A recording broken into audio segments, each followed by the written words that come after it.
성탄절을 앞둔 내주일을 그냥 내려놓으세요. 약간 내려서 너무 올리지 마시고 내리세요. 방향을 좀 이쪽으로 트세요. 그냥 그쪽만 오게 하지 말고 바람을 이쪽으로 오게 하라. 이쪽으로. 그걸 어떻게 틀어요? 그 안에 왔다 갔다 하는 게 있잖아요. 회전을.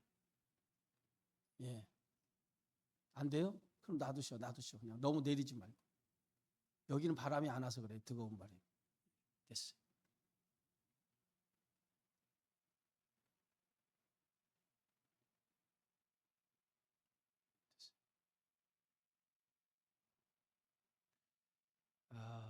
성탄절을 앞둔 내주일을 우리는 대강절로 이렇게 지킵니다. 대강절이 시작이 되면요, 4개의 초가 한 주 한 주마다 불을 밝히게 되어져 있어요. 이 4개의 초는 각각의 의미를 가지고 있습니다. 첫 번째 초는 희망의 촛불이라고 해서 예수님이 오실 것에 대한 기대와 희망을 상징하는 초입니다. 두 번째 주일에 키는 초는요, 평화의 촛불이에요. 그래서 예수님의 오심이 세상에 평화를 가져오기를 기도하는 마음으로 두 번째 초를 키는 겁니다. 내년에는 한번 4개의 초를 이렇게 놔둬서 한 주 한 주 좀 불을 좀 밝히게 했으면 좋겠어요. 세 번째 촛불은요, 기쁨의 촛불입니다. 예수님이 오시님이 주는 기쁨과 감사의 마음을 나타내면서 세 번째 촛불을 켜게 되고요. 네 번째 촛불은 사랑의 촛불이에요. 하나님의 사랑이 인류에게 나타나는 것을 기념하여 예수님의 탄생이 인류를 향한 하나님의 큰 사랑의 선물임을 상징하는 의미로 네 번째 촛불을 켜게 되어져 있어요. 그래서 오늘은 대강절 네 번째 주일입니다. 그래서 네 개의 초가 이제 마지막으로 켜지는 날인데, 이제 네 개의 초가 켜지면 예수님의 탄생이 이제 며칠 안 남았다는 것을 의미하는 거예요. 성탄은 죄에서 우리를 구원하시기 위해 오시는 날이면서 믿는 우리에게는 초림 예수를 기다리는 날이 아니라 다시 오시마 약속했던 재림 예수를 기다리는 날로 우리는 이 교회력을 통해서 다시 한번 재림에 대한 신앙을 무장하는 그러한 날로 삼는 것이 오늘 이 대강절기가 주는 의미입니다. 교회력의 시작이 대강절기부터 시작한다라고 하는 것은 대단히 중요한 의미를 가지고 있어요. 왜냐하면 믿음의 삶의 출발은 이 기다림에서부터 시작된다라고 하는 것을 의미하기 때문에 대단히 중요한 신앙적인 의미를 가지고 있다고 볼 수 있어요. 성경은 하나님의 약속의 책입니다. 이 약속을 믿고 살아가는 사람들이 오늘 그리스도인이에요. 이미 구약의 모든 예언된 약속은 다 이루어졌고요. 이제 신약의 약속 가운데 한 가지만 이루어지면 모든 성경의 약속은 다 이루어집니다.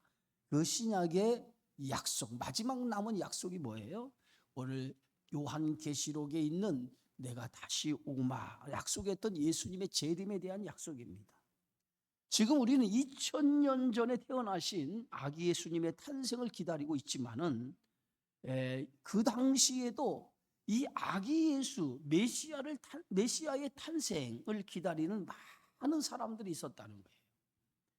성경에 보면 곳곳에 메시아가 다시 이 땅에 오실 것이라, 메시아가 오실 것이라고 하는 메시아 탄생에 대한 예언을 여러 곳에서 하고 있는 걸 볼 수 있어요. 그 대표적인 예언의 말씀이 미가서에 기록된 말씀이에요.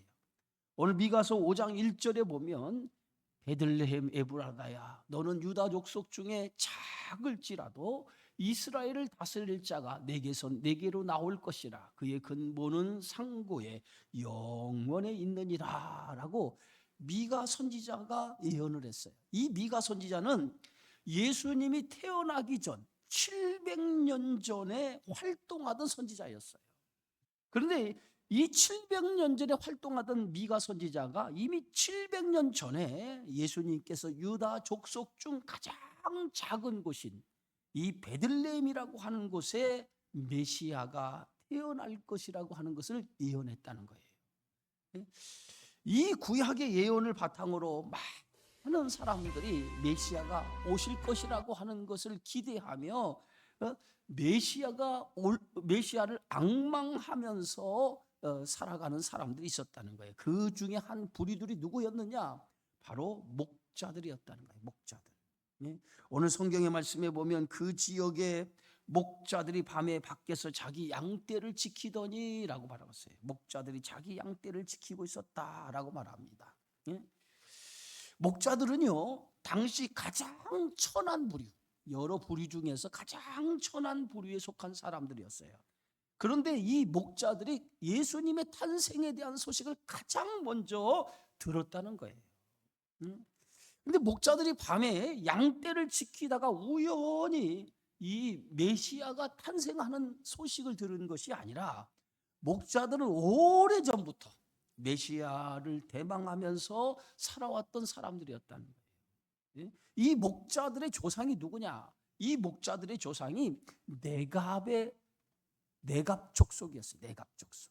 그래서 이 목자들은 네갑의 후손들이라고 볼 수 있어요. 이 네갑이라고 하는 사람들은 원래 유대 이스라엘 사람들이 아니에요. 그의 조상은 미디안 족속이에요. 미디안. 그러니까 이 네갑의 후손들, 이 목자들은 그 미디안의 후손들이라고 볼 수 있어요. 여러분, 미디안 하면 생각나는 사람이 있죠. 모세의 장인.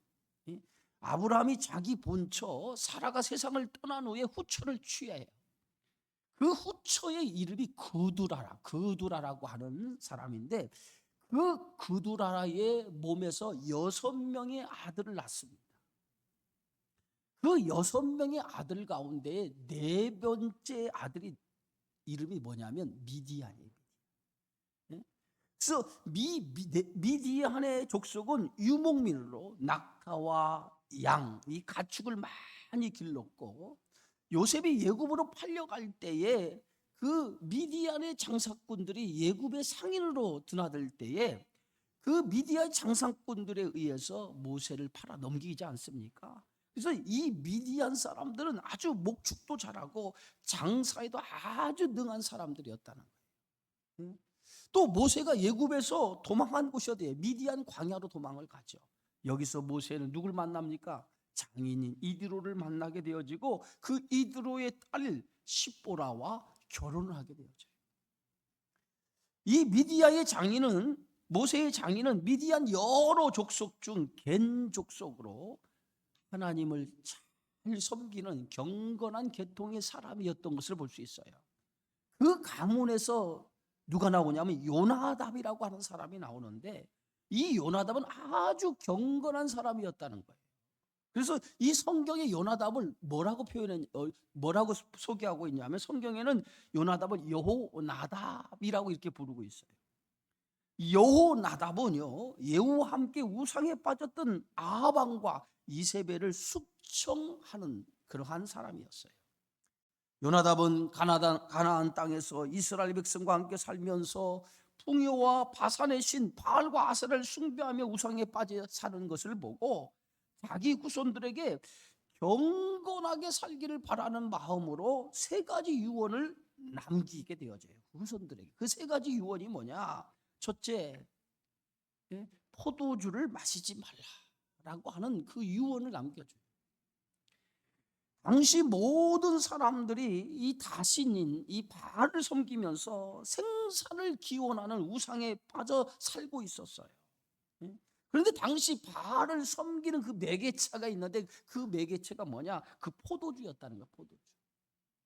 그래서 포도주를 마시지 말라라고 유언을 남긴 것은 이 우상에 빠지지 말라, 우상을 섬기지 말라라고 하는 그 교훈적인 의미에서 포도주를 마시지 말라라고 이 요나답이 자기 후손들에게 이 첫 번째 유언으로 남겨준 거예요.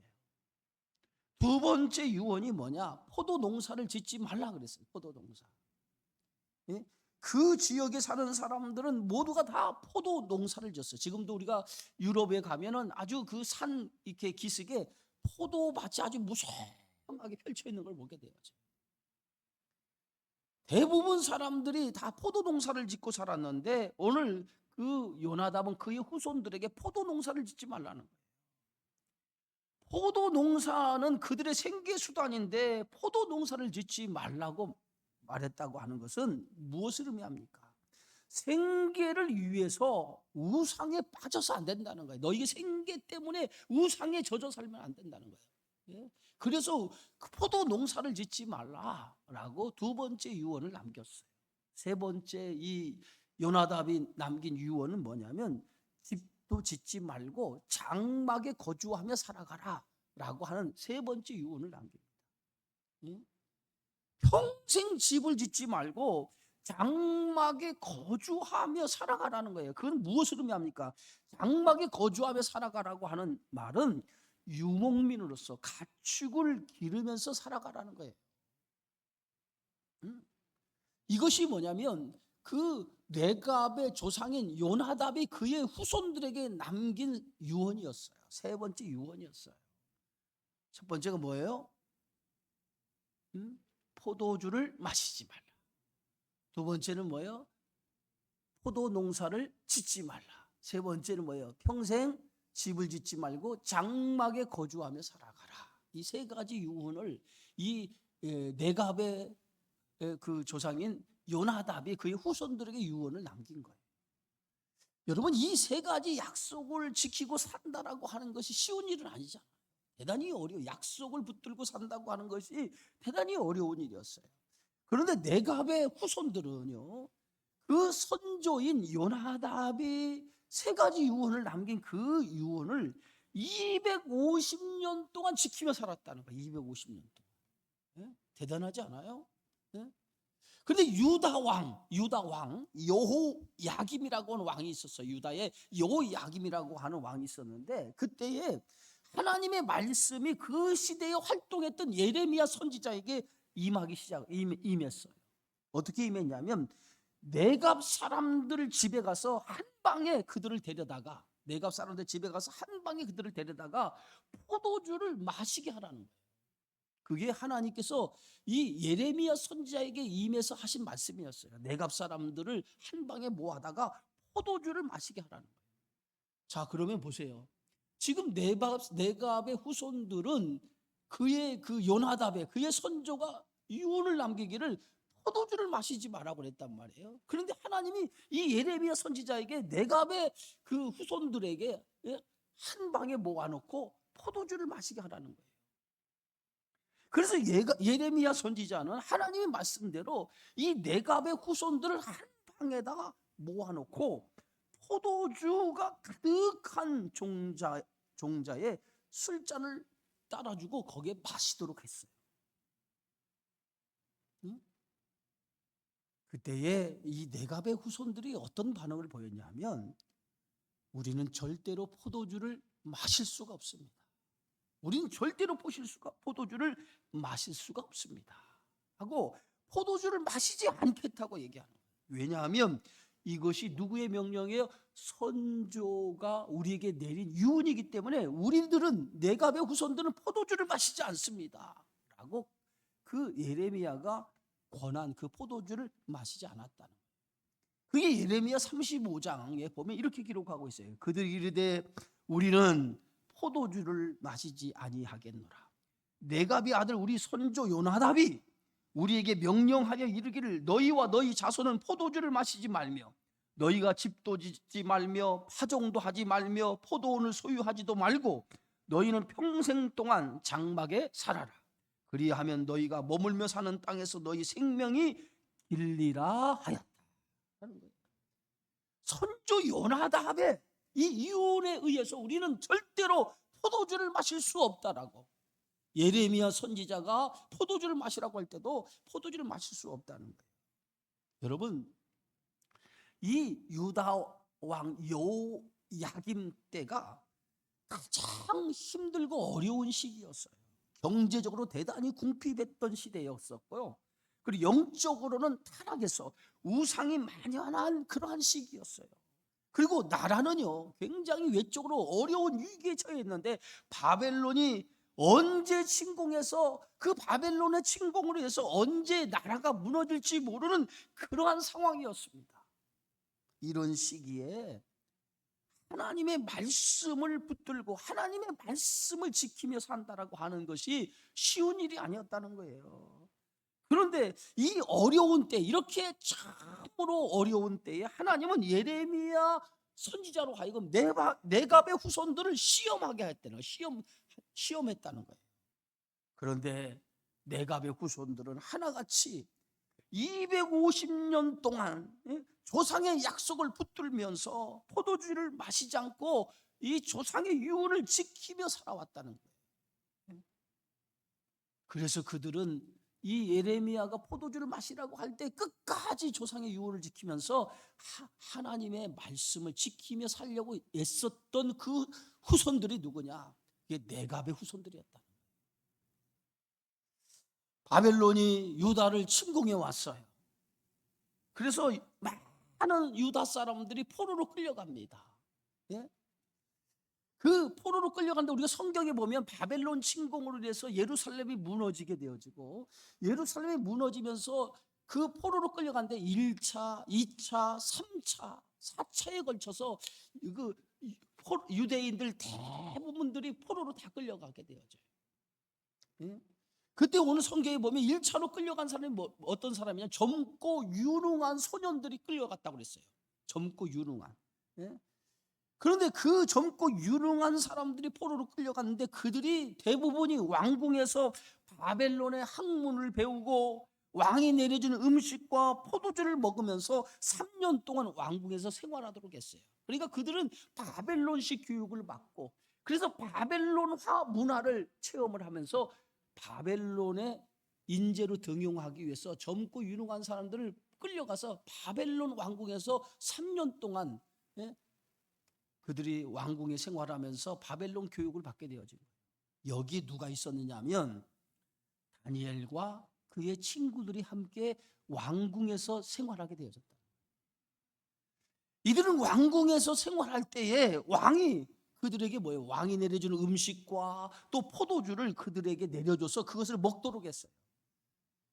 당시 음식과 포도주는 뭐예요? 바벨론 제국이 섬기는 신 앞에 바쳐진 음식과 그런 포도주였다는 거예요.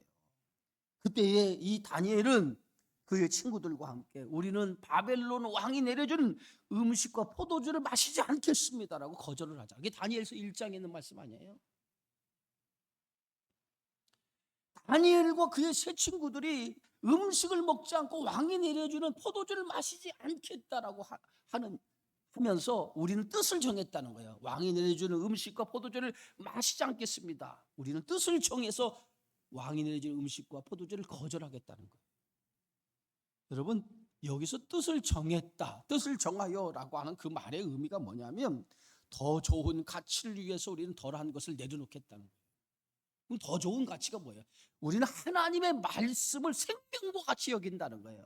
그래서 우리는 우상 앞에 바쳐지는 음식과 음료를 마실 수 없다는 거예요. 이게 더 좋은 가치라는 거예요. 그것을 위해서 왕이 아무리 우리에게 포도주와 음식을 먹으라고 해도 우리는 그것을 먹지 않겠다고 강력하게 그들은 거절을 했다는 거예요. 네갑의 후손들도 뜻을 정한 신앙을 가지고 250년 동안 선조들의 약속을 지키며 살아왔던 것처럼 누가 그렇게 했습니까? 다니엘과 그의 친구들은 포로에 끌려갔지만은 그곳에서 하나님을 섬기는 백성으로서 신상 앞에, 우상 앞에 바쳐진 음식과 포도주를 먹지 않겠다는 거예요. 이게 뭐예요? 우리는 하나님을 믿는 사람이라는 거예요. 바로 네갑의 후손들에게 포도주를 한 방에 모아놓고 포도주를 마시라고 권했던 그 예레미야에게 우리는 우리 조상들이 포도주를 마시지 말라고 유언을 남긴 것을 250년 동안 지켰기 때문에 우리는 포도주를 마실 수 없습니다라고 얘기했던 그 네갑의 후손들의 그 모습을 보고 예레미야 선지자가 그들을 축복하죠. 어떻게 축복합니까? 그게 예레미야 35장 18절에서 있던 말씀이에요. 예레미야가 네갑 사람의 가문에게 이르되 만군의 여호와 이스라엘의 하나님께서 이와 같이 말씀하시기를 너희가 너희 선조 요나답의 명령에 순종하여 그의 모든 규율을 지키며 그가 너희에게 명령한 것을 행하였도다. 그러므로 만군의 여호와 이스라엘 하나님께서 이와 같이 말씀하시니라 네갑의 아들 요나답에게서 내 앞에 설 사람이 영원히 끊어지지 아니하리라. 예? 예레미야 선지자는 선조의 명령에 순종하고 규율을 지켰기 때문에 네갑의 후손들 앞에서 누가 올 거냐? 메시아가 올 것이라는 거예요. 후에 바벨론 느부갓네살 왕이 유다를 침공해 옵니다. 예? 그때 젊고 유능한 귀족들과 대부분 사람들이 다 포로로 끌려갔어요. 그런데 이 포로로 끌려갔을 때에 네갑의 후손들은 포로로 끌려가지 않았어요. 왜 그런지 아세요? 그들은 가축을 치는 아주 낮은 천한 사람들이었기 때문에 잡혀가지 않았다는 거예요. 왜? 오늘 후손 요나답이 뭐라고 그랬어요? 너희는 어디에 거하라? 집도 짓지 말고 장막에 거하라고 했어요. 장막에. 그러니까 장막에 거한다라고 하는 게 뭐예요? 그들의 삶의 모든 주축이 뭐예요? 유목민, 떠돌이 민족, 가축을 기르면서 살아가라고 하는 것이 선조의 명령이었거든요. 그래서 유다가 바벨론에 의해서 침공을 받을 때에 그 침공에 의해서 유다가 완전히 멸망이 되지 않습니까? BC 586년에. 그런데 그때에 포로로 끌려갈 때에 대부분 사람들이 포로로 다 끌려가는데 아주 천한 신분으로 가축을 기르던 유목민적인 떠돌이 생활을 했던 이 네갑의 후손들만은 포로로 붙잡혀가지 않았다는 거예요. 네갑의 후손들은 그때부터 도망을 가서 예루살렘과 베들레헴 사이에서 목축을 하면서 목자로 그들은 살아가게 되어집니다. 그런데 예레미야 선지자의 예언처럼 목자로 살아가는 네갑의 후손들이 천사를 통해서 제일 먼저 어떤 소식을 듣게 돼요? 메시아의 탄생의 소식을 듣게 되어졌다. 제일 먼저 예레미야 선지자가 예언한 것처럼 천사를 통해서 메시아의 탄생의 소식을 제일 먼저 듣는 사람들이 누구냐? 이 목자들이었다는 거예요. 목자들. 이게 오늘 누가복음 10장 2장 10절의 말씀이에요. 천사가 이르되 무서워하지 말라. 보라 내가 온 백성에게 미칠 큰 기쁨의 좋은 소식을 너희에게 전하노라. 오늘 다윗의 동네에 너희를 위하여 구주가 나셨으니 곧 그리스도 주시니라. 너희가 가서 강보에 쌓인 아기를 보리니 이것이 너희에게 표적이라 하더니 그랬어요. 다윗의 동네에 구주가 나셨다는 거예요. 구주가 나셨다는. 너희가 강보에 쌓인 누구를 보리라? 아기를 보게 될 거잖아. 강보에 쌓인 아기를 볼 거야. 이것이 너희에게 표적이 되리라. 천사가 제일 먼저 누구에게 알려줘요? 메시아의 탄생의 소식을 네갑의 후손들인 이 목자들에게 나타서 제일 먼저 메시아 탄생의 소식을 알려주었다는 거예요. 네갑의 후손들이 이렇게 가장 먼저, 네갑의 후손인 목자들이 가장 먼저 메시아의 탄생의 소식을 들을 수 있었던 것은 300년 가까이 하나님의 약속을 붙들고 살았기 때문에, 그들이 300년 동안 하나님의 약속을 붙들고 살면서 준비하는, 메시아가 오실 것이라고 하는 그것을 준비하며 살았기 때문에 가장 먼저 메시아 탄생의 소식을 전해 듣게 되었다는 거예요. 메시아의 탄생은 하나님이 우리에게 약속하신 약속이에요. 약속을 든든하게 끝까지 그 약속을 붙들고 사는 자에게만이 메시아의 탄생의 기쁜 소식을 들을 수 있었다는 거예요. 하나님의 약속을 붙드는 자만이 오늘 다시 오시는 예수님의 재림을 경험하게 되리라 믿습니다. 그래서 누가복음 2장 25절 26절에 이렇게 기록하고, 예루살렘에 시므온이라고 하는 사람이 있으니 이 사람은 의롭고 경건하여 이스라엘의 위로를 기다리는 사람이라. 성령이 그 위에 계시더라. 그가 주의 그리스도를 보기 전에 죽지 아니라 하는 성령의 지시를 받았다라고 말합니다. 예루살렘에 시므온이라고 하는 사람이 있었는데 이 사람은 의롭고 경건한 사람이라는 거야. 그런데 그 사람은 이스라엘의 위로를 기다리는 사람이라는 거야. 이스라엘의 위로가 뭐야? 메시아를 기다리는 사람이었다는 거야. 그런데 성령이 그 위에 계셨는데 성령과 함께하는 사람이라는 거죠. 그가 이렇게 얘기했어요. 나는 죽기 전에 그리스도를 메시아를 보기 전에 난 죽지 아니하리겠다 라고 하는 성령의 강한 지시를 받았다. 그래서 이 시몬이라고 하는 사람은 메시아가 오실 것을 기다렸어요. 메시아가 오실 것을. 성령이 그에게 약속했기 때문에. 그러던 어느 날 성령으로부터 그가 기다리던 메시아 그리스도를 보기 전에는 죽지 아니하리라 라고 하는 지시를 받게 된 거예요.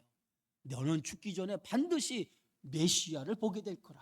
죽기 전에 네가 메시아를 보게 될 것이라고 하는 그런 강한 성령의 메시지를 받게 되어진 거예요. 그때부터 성령의 약속을 받고 약속을 기다리면서 메시아 탄생을 기다렸어요. 그러던 어느 날 성령의 인도를 받아요. 성령의 인도를 받아서 성전에 들어가서 성전에서 강보에 쌓여있는 아기 예수를 그가 만나게 되어진 거예요. 그 순간에 시므온은 성령이 이미 자신에게 너는 아기 예수 메시아의 탄생을 보게 될 것이라고 말했는데 그가 정말 성령의 인도에 따라서 성령의 계시에 따라서 성전에 들어가서 아기 예수 메시아를 보게 된 거예요. 그 순간에 시므온은 얼마나 기뻤던지 누가복음 2장 28절에 이렇게 말하고 있어요. 시므온이 아기를 안고 하나님을 찬송하여 이르되 주제여 이제는 말씀하신 대로 종을 평안히 놓아주시는도다. 내 눈이 주의 구원을 보았사오니 이는 만민 앞에 예비하신 것이요 이방을 비추는 빛이요 그의 백성 이스라엘의 영광이니이다. 그러니까 아기 예수를 안고 이제는 내가 편안히 눈을 감을 수 있게 되었다는 거예요. 왜? 이스라엘을 구원할 메시아 그리스도를 내가 보게 되었다는 거예요. 성령의 약속대로 그리스도를 보는 영광을 얻게 되어졌다는 거예요. 시므온이 성령의 약속을 받고 메시아의 탄생을 기다리며 살았던 그 믿음대로 그는 메시아를 보았다. 여러분, 약속을 믿는 자만이 그리스도의 오심을 볼 수 있게 되어지는 줄 믿습니다. 성탄은 뭐예요? 성탄은 하나님께서 약속하신 메시아 그리스도가 이 땅에 오시는 날이 성탄 아닙니까? 지금 우리는 초림 예수님, 그 초림 예수님 메시아를 기다리는 것이 아니라 오늘 우리는 이 성탄절에 다시 오시마 약속하셨던 예수님, 그 예수님을 기다리는 그것이 바로 우리들의 신앙인 줄 믿습니다. 초림 예수는 2000년 전에 오시고 우리 죄를 위해 십자가에서 죽으시고 부활하시고 많은 사람들이 보는 앞에서 하늘로 승천하셨어요.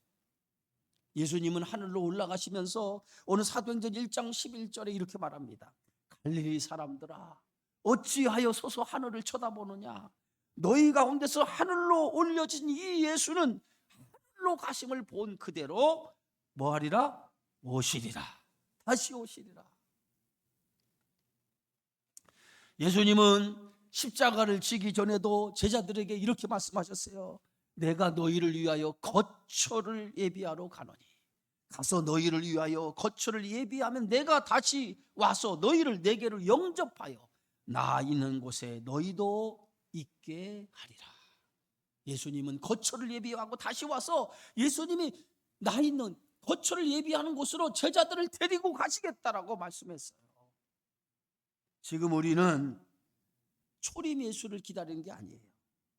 다시 오시마 약속했던, 그래서 하늘로 승천하셨던 그 주님, 다시 오신 재림의 주님을 기다리고 있는 줄 믿습니다. 우리는 메갑의 후손들이 약속을 믿고 긴 세월 동안 살아왔듯이 우리는 하나님의 약속을 믿고 살아가는 사람, 그게 바로 믿음의 성도인 줄 믿습니다. 약속을 믿고 살아가는 성도에게 있어서 가장 중요한 신앙의 자세가 뭐예요? 기다림이라는 거. 기다림이 뭐예요? 인내라는 거. 인내. 참고 기다리면 언젠가 그 약속이 반드시 이루어질 줄 믿습니다.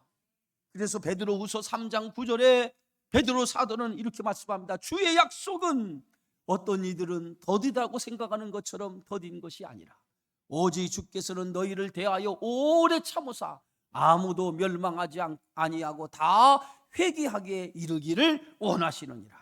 주의 약속이 왜 더디냐? 더디냐?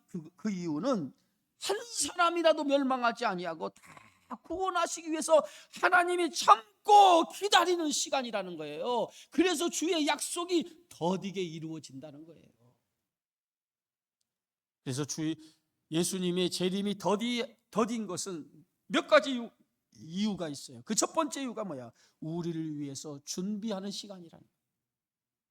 예수님의 재림이 더딘 것은 우리로 하여금 준비하라는 거예요. 준비하라. 예수님이 오시기를 준비하라. 슬기로운 다섯 처녀처럼 기름을 준비해서 준비하는 시간을 주기 위해서 예수님의 재림이 더딘 거예요. 두 번째는 하나님의 뜻과 계획에 맞춰서 예수님이 오신다는 그날과 그 시는 아무도 모르니 오직 누구만 아세요? 아버지만 아신다고 그랬어요. 이 아버지만 아신다는 것은 뭐냐? 하나님의 뜻, 하나님의 계획에 의해서 적절한 타이밍, 그 계획과 그 뜻에 의해서 하나님께서 예수님의 재림의 때를 맞춰서 오신다는 거예요. 마지막이 뭐예요? 인내와 훈련의 시간이라는 거예요. 참고 기다리면서 우리의 신앙을 훈련시키는 기간으로 예수님은 재림의 때를 지금 예수님은 더디게 오시는 이유는 우리의 신앙을 훈련시키기 위한 기간이라는 거예요. 사랑하는 성도 여러분, 지금 우리는 예수님이 오시는 성탄절을 기다리고 있어요. 이 성탄절을 우리는 이렇게 생각합시다. 다시 오시는 예수님이 오시는 재림의 날이다 라고 한번 생각해 보세요. 그날 이제 내일 모레면 예수님이 오시는 성탄절인데 성탄절 예수님의 오심을 맞이할 수 있는 신앙의 준비가 되어 있습니까? 아멘이 없네요. 예수님이 오시는 신앙의 준비가 되어 있냐 이 말이에요. 아멘. 주 예수여 어서 오시옵소서라고 계시록 마지막 장에 오늘 초대교회 성도들은 아멘 주여 어서 오시옵소서라고 하는 재림의 신앙을 가지고 주님이 오시기만을 기다렸던 그 초대교회 성도들처럼 그와 같은 믿음으로 주님의 오심을 준비하는 믿음을 가졌냐 이 말이에요. 초대교회 성도들은 만나서 인사할 때마다 마라나타 우리 주님 다시 오십니다 라고 이렇게 인사를 했다는 거잖아요. 그렇게 인사할 수 있다는 건 뭐예요? 늘 그들은 자신이 처한 환경에서 삶의 현장에서 예수님의 재림을 기다리며 살았다는 거예요. 예수님의 재림을 기다리며. 그래서 언제 주님이 오셔도 부끄럽지 않는 믿음의 모습을 갖추면서 예수님의 재림을 기다리며 살았기 때문에 아멘 주여 다시 어서 오시옵소서라고 하는 그러한 믿음이 있었다는 거예요. 예수님의 탄생은 온 세상에 미칠 큰 기쁨의 좋은 소식이에요. 재림의 주님은 우리 믿는 성도에게는 대단히 기쁜 날인 줄 믿습니다. 이 기쁨의 날, 예수님의 성탄이 여러분 속에 여러분 안에 가장 기쁜 날이 되어지고 그리고 이 성탄을 통해서 다시 한번 다시 오시마 약속하시는 주님의 재림을 내 믿음을 가지고 깨어서 준비하여 오시는 주님을 맞이할 수 있는 그러한 날로 삼으시면 더한 기쁨과 더한 축복이 여러분에게 있을 줄 믿습니다. 그런 성탄이 되어지기를 주님의 이름으로 축원합니다. 기도하겠습니다. 하나님 아버지 고맙습니다.